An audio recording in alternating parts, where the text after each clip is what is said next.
أخطر وأقوى 10 كلاب في العالم. في المركز العاشر كلب الهاسكي. الهاسكي السيبيري أو الهاسكي هو كلب شرس جدا، معروف عنه القوة الكبيرة التي تميزه عن باقي الكلاب الشرسة الأخرى، كما يمتاز بقدرته على التحمل خصوصا في الظروف شديدة البرودة. والشيء الذي يجعل منه أخطر الكلاب في العالم هو أنه مسؤول عن وفيات كبيرة جدا مقارنة بالكلاب الأخرى. في المركز التاسع الكلب الدنماركي الضخم. هو كلب شرس مع حجم ضخم جدا، يعتبر الأطول بين جميع الكلاب الأخرى في الغالب، ورغم حجم هذا الكلب إلا أنه يبقى من الكلاب الودودة. لكن خطورة هذا الكلب تكمن في طريقة تربيته، بحيث أنه إذا تم تربيته على الشراسة فسيكون طبعه شرسا جدا، خصوصا مع حجمه الضخم الذي يساعده كثيرا. من غير المعروف عن هذا الكلب أنه يهاجم الإنسان كثيرا، لكن مع ذلك فقد تسبب في العديد من الوفيات حول العالم. في المركز الثامن كلب مالموت ألاسكي، أحد أقوى سلالات الكلاب في العالم. تمتاز بحجمها الضخم جدا وقوة التحمل. في الغالب يكون من الصعب التفريق بين كلاب الهاسكي ومالموت ألاسكي بسبب الشبه الكبير بينهما، لكن الشيء الذي يميز كلاب مالموت ألاسكي هو حجمها وعضتها القوية جدا والشراسة بشكل فطري. الغريب حول هذه الكلاب هي أنها عدوانية بشكل كبير جدا، خصوصا مع الحيوانات الصغيرة. في المركز السابع كلب الراعي الألماني. كلاب الراعي الألماني أو الجيرمان شيبرد، والمعروفة أيضا باسم الكلاب البوليسية، يتم استعمالها في الكثير من المجالات بسبب ذكائها العالي وإخلاصها لصاحبها، كما أنها كلاب يعرف عنها سهولة تدريبها على الطاعة لصاحبها. الشيء الذي يميز هذه الكلاب هو شكلها المتناسق والرياضي، وتمتلك أيضا حاسة شم قوية جدا وتصلح لجميع المهام والأعمال، كما أنها تمتلك عضة قوية جدا تبلغ قوتها 107.95 كيلوغرام، وهو الأمر الذي يجعلها أحد أخطر الكلاب في العالم.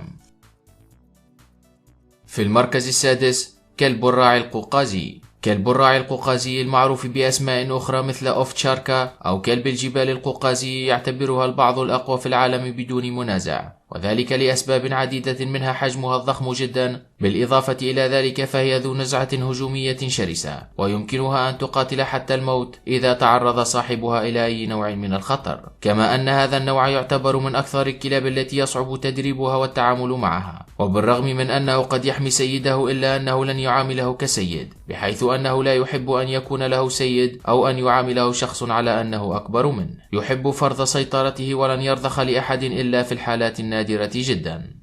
في المركز الخامس كلب البوكسر. كلب يعرف عنه أنه عنيد جدا، كما أنه يملك عضة قوية جدا وقاتلة. تعود أسلافه إلى تهجين سلالة الماستيف الألماني والبولدوغ الإنجليزي. تم استخدام هذا الكلب عبر التاريخ في الحراسة والصيد وحتى في رعي المواشي، ويبقى هذا الكلب من أقوى وأخطر الكلاب خصوصا للحراسة، بحيث يعرف عنه كثرة النباح والقوة الجسمانية التي لا يستهان بها. في المركز الرابع كلب بول ماستيف. كلب ضخم جدا يستخدم في العادة من أجل الحراسة. يعرف عن هذا الكلب مزاجه العدواني بشكله الطبيعي، كما أنه مستعد للقيام بأي شيء من أجل حماية صاحبه، وحتى إذا تطلب منه الأمر افتراس الضحية. يمتلك عضلات قوية جدا تمنحه مظهرا مخيفا. يتسبب هذا الكلب في وفيات عديدة خصوصا بين الأطفال. في المركز الثالث كلب الروتويلر. يعتبر كلب الروتويلر أحد أقوى كلاب العالم بدون منازع. بطبيعته كلب هادئ وواثق من نفسه وشرس جدا. يعرف عنه الشراسة خصوصا عند تعرض صاحبه للخطر. تستعمل في العادة من أجل الحراسة، والأمر الذي يجعلها أحد أقوى الكلاب في العالم هو أنها مسؤولة عن وفيات كبيرة جدا مقارنة مع كلاب أخرى، كما أنه يستطيع التغلب تقريبا على جميع أنواع الكلاب بسبب قوته وحجمه الضخم الذي يساعده على القتال. في المركز الثاني كلب الدوبرمان.